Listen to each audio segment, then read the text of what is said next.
Now I would request Dr. B.M. Rudramuni sir to deliver a few words for the audience. Vishwajyothi Montessori ಶಾಲೆ ಇವತ್ತು 6ನೇ ವಾರ್ಷಿಕೋತ್ಸವ ಆಚರಣೆ ಮಾಡ್ತಾ ಇದೆ. ಅದಕ್ಕೆ ಬಹಳ ಹೆಮ್ಮೆಯಿಂದ ನಾನು ಅವರಿಗೆ ಒಂದು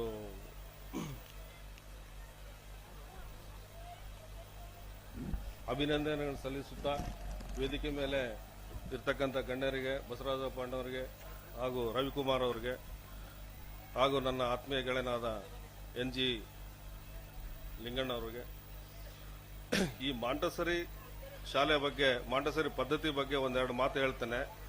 ಡಾಕ್ಟ್ರು ನಿಮಗೆ ಆಲ್ರೆಡಿ ಸ್ವಲ್ಪ ವಿವರವಾಗಿ ತಿಳಿಸಿದ್ದಾರೆ.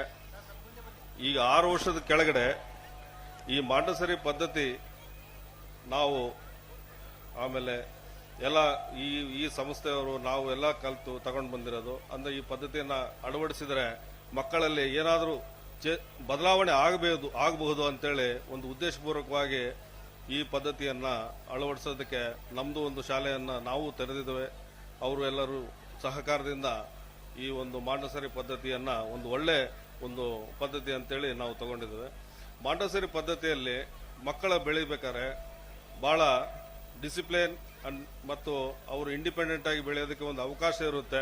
ಇದರಲ್ಲಿ ಉಪಯೋಗಿಸ್ತಕ್ಕಂಥ ಪ್ರತಿಯೊಂದು ಎಕ್ವಿಪ್ಮೆಂಟ್ಸ್, ಪ್ರತಿಯೊಂದು ಒಂದು ಮಾದರಿಯ ವಸ್ತುಗಳು ಅದರಲ್ಲಿ ಬಹಳಷ್ಟು ಸೈಂಟಿಫಿಕ್ ರೀಸನ್ಸ್ ಇರ್ತವೆ. ಸೈಂಟಿಫಿಕ್ ಆಗಿ ಅದನ್ನು ಬಳಕೆ ಮಾಡಲಾಗುತ್ತೆ. ಅದರಲ್ಲಿ ಒಂದು ಈ ಬೇರೆ ಒಂದು ಪದ್ಧತಿಯಲ್ಲಿ ನಡೆಸ್ತಕ್ಕಂಥ ಒಂದು ಶಿಕ್ಷಣದಲ್ಲಿ ಇದರಲ್ಲಿರ್ತಕ್ಕಂಥ ಶಿಕ್ಷಣದಲ್ಲಿ ಬಹಳ ವ್ಯತ್ಯಾಸ ಇದೆ.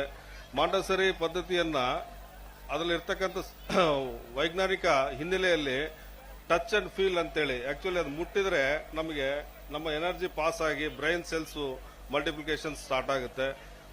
ಆಕ್ಚುಲಿ ಮಕ್ಕಳಲ್ಲಿ ಬ್ರೈನ್ ಸೆಲ್ಸ್ ಇಂಪ್ರೂವ್ ಆಗಬೇಕಂದ್ರೆ 10 ವರ್ಷದವರೆಗೆ ಅದಕ್ಕೆ ಅವಕಾಶ ಇರುತ್ತೆ ಅಂತ ನಾನು ಕೇಳಿದ್ದೇನೆ. 10 ವರ್ಷದ ಒಳಗಡೆ ನೀವು ಯಾವುದೇ ಮಕ್ಕಳಲ್ಲಿ ಈ ಬ್ರೈನ್ ಸೆಲ್ಸ್ ನ ಇಂಪ್ರೂವ್ ಮಾಡೋಂತ ಒಂದು ಪದ್ಧತಿ ಇದೆ ಅಂತಂದ್ರೆ ಈ ಮಾಂಟೆಸರಿ ಪದ್ಧತಿ. ಮಾಂಟೆಸರಿ ಪದ್ಧತಿಯಲ್ಲಿ ಹಲವಾರು ವಸ್ತುಗಳು, ಹಲವಾರು ಎಕ್ವಿಪ್ಮೆಂಟ್ಸ್ ಇದಾವೆ, ಸೈಂಟಿಫಿಕ್ ಎಕ್ವಿಪ್ಮೆಂಟ್ಸ್. ಆ ಎಕ್ವಿಪ್ಮೆಂಟ್ಸ್ ಮುಖಾಂತರ ತಿಳಿಸುವಂತದೇ ಒಂದು ಎಜುಕೇಶನ್ ಸಿಸ್ಟಮ್ ಇದು.